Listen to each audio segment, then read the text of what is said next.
Well, I mean, I think there's an important distinction to be made between our Mayor Stephanie Rawlings-Flake and the City State's Attorney Marilyn J. Mosby. Many people, I think, would say that our mayor is someone who has capitulated to the corporate structure of the Democratic Party and many of the corporate interests in the city. And I think as we see what happens, in our society writ large, is that oftentimes individual black people are put in positions of power leadership in white-controlled dominating institutions, which brings more black people into those institutional arrangements, which undermines our ability to develop a kind of communal, independent black institution building as the basis of our work.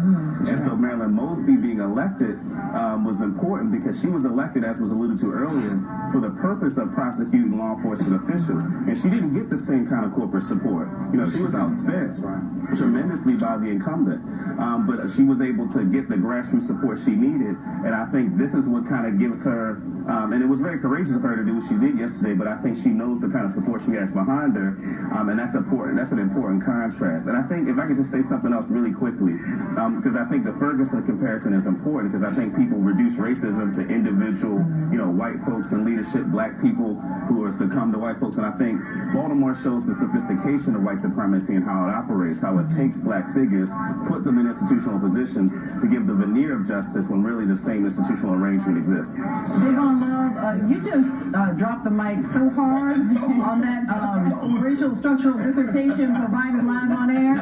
I ain't even going to come to the panel.